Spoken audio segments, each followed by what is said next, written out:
Assalamualaikum. I am Shujahan. This is my YouTube channel Easy Nursing with Shujahan. Chapter 2 Dog DOPE Dog. आज हम discuss करेंगे dog के बारे में।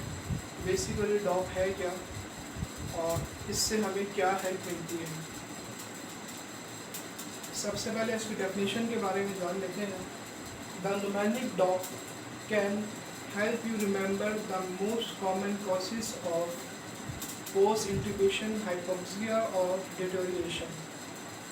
मतलब ये हुआ इसका कि डॉग जो है बेसिकली एक न्यूमेनिक वर्ड है जो कि हमारी हेल्प करता है हमें ये याद रखवाने के लिए कि जो भी पोस्ट इंट्यूबेशन हाइपोक्सिया होता है या कंडीशन अचानक पेशेंट की वर्स होती है, डिसैचुरेट करता है, तो उसमें क्या क्या पॉसिबिलिटीज़ हो सकती हैं उस रीज़न के लिए। मतलब कि पेशेंट अगर डिसैचुरेट कर रहा है, मतलब हाइपोक्सिया हो रहा है, तो उसमें क्या पॉसिबिलिटीज़ हो सकती हैं। तो ये हमें याद रखने के लिए, याद करवाने के लिए डॉग हमारी इसमें हेल्प करता है। बेसिकली डॉग एक न्यूमेनिक वर्ड है। इसको हम मज़ीद जानेंगे कि ये हमारी हेल्प किस तरह करता है और डॉग को हम किस तरीके से, इसकी पूरी एब्रीवेशन है और हम किस तरीके से इसको याद रख सकते हैं। सबसे पहले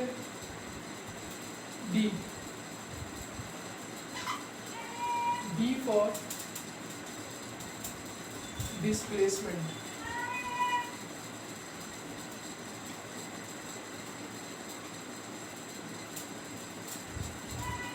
सबसे पहले हम देखेंगे डी फॉर डिस्प्लेसमेंट। डिस्प्लेसमेंट में क्या चीज़ आएगी वो हम मेंशन करते हैं यहाँ पे नीचे। Check the endotracheal tube for displacement.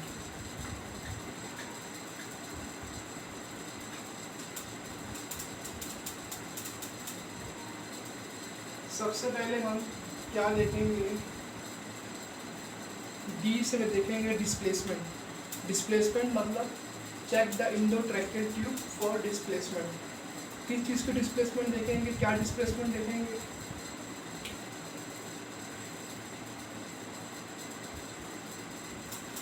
Right main stream, ठीक है, और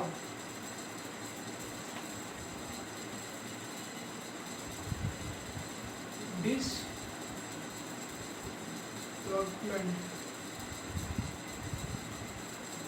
क्या देखेंगे हम, check the endotracheal tube for displacement क्या देखेंगे, राइट मेन स्ट्रीम और डिस्प्लेसमेंट। मतलब ये हुआ कि हमने ट्यूब बेसिकली एंडोट्रैकियल ट्यूब कहाँ पास करते हैं, ट्रैकिया के अंदर। तो सबसे पहले देखेंगे पेशेंट की जो ट्यूब है क्या वो ट्रैकिया के अंदर ही है या नहीं है। ऐसा ना हो स्टमक के अंदर हो गई, मिसप्लेसमेंट हो गई हो।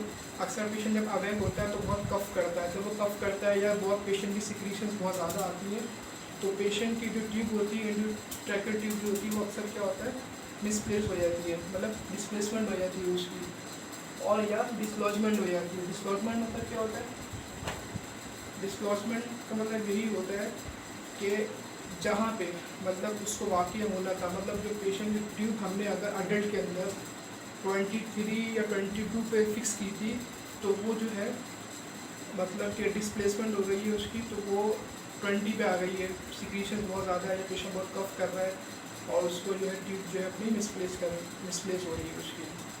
तो ट्यूब जो है वो 20 पे आ गई है, तो उसकी वजह से ज़ाहिर है पेशेंट की जो फिक्सिंग है ट्यूब की 22-24 में करते हैं अडल्ट का।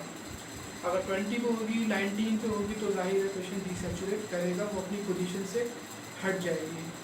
डिसलॉजमेंट, उसे हम डिसलॉजमेंट कहते हैं, या फिर हम ये कहते हैं मेन स्ट्रीम कहते हैं, या पेश, हाँ ठीक है। सेकंड हम करेंगे ओ मीन्स ऑब्स्ट्रक्शन। उससे क्या है, ऑब्स्ट्रक्शन।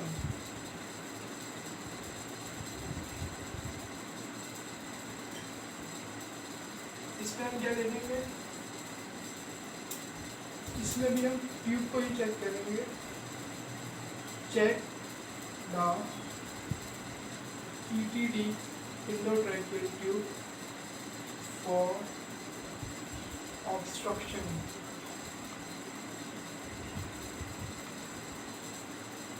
ठीक है, किस चीज़ के ऑब्स्ट्रक्शन चेक करेंगे, कोई प्लग तो नहीं है या कोई म्यूकस,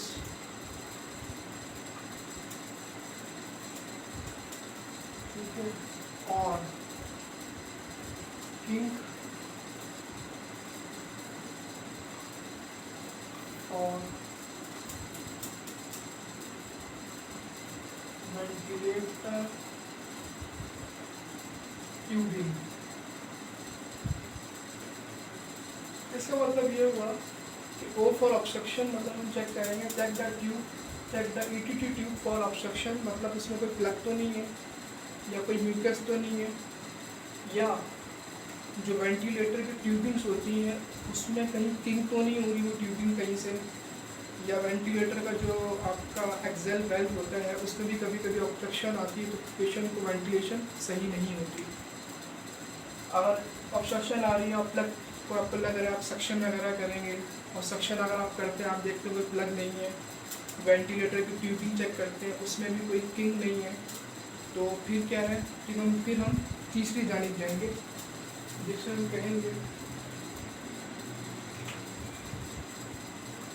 न्यूमोथोरैक्स, जिसे हम कहेंगे P फॉर न्यूमोथोरैक्स।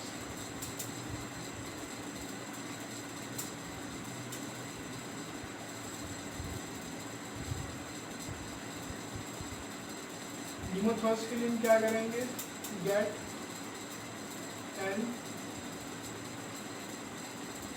एक्सरे। सबसे पहले हमने देखा डिस्प्लेसमेंट देखी हमने कि ट्यूब जो है अपनी जगह से डिस्प्लेस तो नहीं, मतलब उसकी जो हमने फिक्स किया था उसको 20 to 24 पे, कहीं 19 या 20 पे तो नहीं हो गई, उसकी वजह से भी हाइपोक्सिया या डिसैचुरेट हो सकता है पेशेंट। या सेकंड हमने देखा ऑब्स्ट्रक्शन सक्शन वगैरह की, देखा कोई प्लग नहीं है, एयरवे क्लियर है, उसके बाद भी पेशेंट डिसैचुरेट कर रहा है। फिर हम तीसरी जाएंगे जिसे हम कहेंगे न्यूमोथोरैक्स। तो न्यूमोथोरैक्स का मतलब न्यूमोथोरैक्स को हम क्लिनिकली तो ये है कि हम जो चेस्ट एक्सपेंशन है उसमें ये होगा कि एक साइड जो है वो बाइज होगी अगर हम उसको क्लिनिकली देखेंगे, और दूसरा हम ऑस्कल्टेशन करेंगे तो उसमें ये होगा कि अगर बायलैटरल न्यूमोथोरैक्स है तो जाहिर है एयर एंट्री आपको नहीं मिलेगी, और अगर कहीं मतलब यूनिलैटरल है तो उसमें आपको ये है कि एक जगह एंट्री जो है आपको जहाँ न्यूमोथोरैक्स होगा वहाँ एयर एंट्री आपको कम मिलेगी। इसलिए फिर फ़ौरन हम पेशेंट का एक्सरे करवाएंगे, फिर एक्सरे में ज़ाहिर है कि हमें शो हो जाएगा, अगर न्यूमोथोरैक्स होगा तो हमें वो शो हो जाएगा एक्सरे करके। अब न्यूमोथोरैक्स भी हमने एक्सरे भी करा लिया और न्यूमोथोरैक्स भी नहीं है पेशेंट को, हमने डी भी देख लिया, ओ भी देख लिया, ऑब्स्ट्रक्शन भी देख ली, न्यूमोथोरैक्स के लिए हमने देख लिया। अब हमारे पास एक आखिरी चीज़ है जिसे हम कहेंगे ई।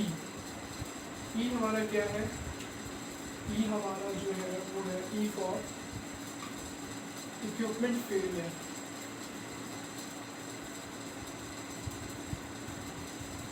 इक्विपमेंट फेलियर जब आपको पता लग जाएगा इक्विपमेंट फेलियर है तो सबसे पहले आप फौरन क्या करेंगे, डिस्कनेक्ट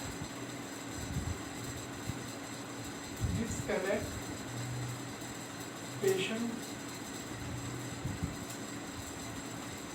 फ्रॉम वेंटिलेटर। जब ऐसा होगा कि पेशेंट आपको पता लग गया इक्विपमेंट फेलियर का इशू है तो आप क्या करेंगे, डिस्कनेक्ट करेंगे patient from ventilator and move, और इसको मूव कर देंगे, move back, move to back manually. मतलब अब इसका मतलब ये हुआ कि जब आपको पता लगेगा फ़ौरन से इक्विपमेंट फेलियर है तो पेशेंट को आप डिस्कनेक्ट करेंगे वेंटिलेटर से, और जो BMV होता है मतलब बैग मार्क्स वेल्व, तो उसमें आप फ़ौरन पेशेंट को स्विच करेंगे ताकि पेशेंट कभी हाइपोक्सिक नहीं हो और पेशेंट जो है ऑक्सीजन मेंटेन कर सके।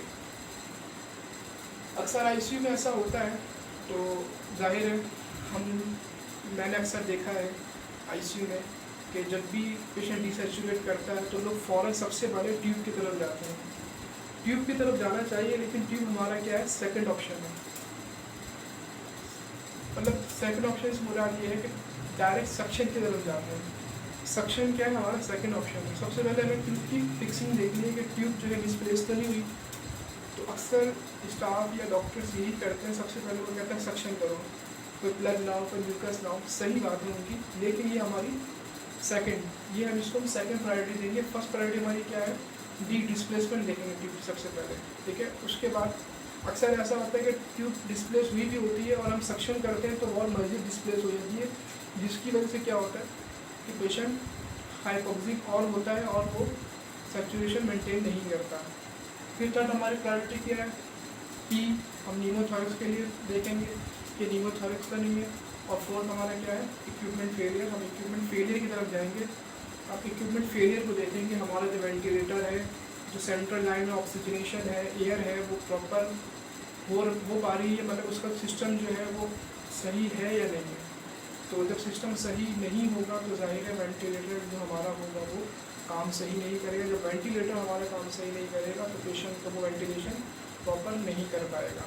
और कभी कभी ऐसा होता है कि लाइनिंग हमारी सेंट्रल लाइन सही होती है, मतलब ऑक्सीजनेशन जो एक पैटर्न चल रहा होता है लाइनिंग के अंदर वो सही होता है एयर और ऑक्सीजन का, लेकिन क्या हमारा इक्विपमेंट फेलियर हो जाते हैं, सॉफ्टवेयर इशू आ जाता है, कभी हार्डवेयर इशू आ जाता है।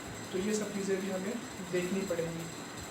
और इसके लिए एक मैं आपको छोटी सी एक मतलब एडवाइस करूँगा, जितने भी टेक्नीशियन से ICU टेक्नीशियन हैं, तो अक्सर जगहों पे मैंने देखा है कि नहीं होती ये चीज़, इसलिए मैं एक छोटी सी एडवाइस कर रहा हूँ। वो ये कि जब भी आप वेंटिलेटर किसी भी पेशेंट का अटैच करें तो सबसे पहले आप उसकी SST शॉर्ट सेल्फ टेस्ट कर लें, या फिर अगर उसकी जो कैलिब्रेशन होती है, डिफरेंट वेंटिलेटर में डिफरेंट कैलिब्रेशन होती है।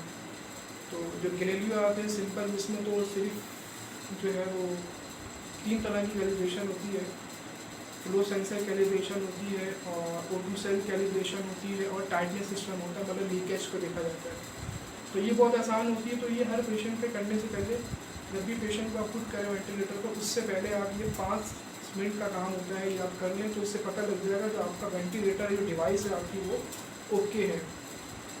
Second SST short self test, ये थोड़ा सा आपका 10 मिनट का प्रोसीजर है, लेकिन ये भी बहुत ज़रूरी होता है। ये आपको जो प्योरिटिन बैनेट के वेंट है उसके अंदर आपको ये मिलेगा सिस्टम, जो मतलब ये, और प्योरिटिन बैनेट में भी मतलब कि वेंट जो है उसके ये कहना है मॉडल अलग अलग है, तो उसमें किसी में जो है वो नेट या चाइल्ड मोड जो है वो इंस्टॉल नहीं होता, तो वो आपको इंस्टॉल करना पड़ता है। तो इन चीज़ों का ख्याल रखें, चैनल को सब्सक्राइब करें, और कोई भी किसी भी टॉपिक पर वीडियो बनानी हो तो काइंडली कमेंट्स करें। अल्लाह हाफ़िज़।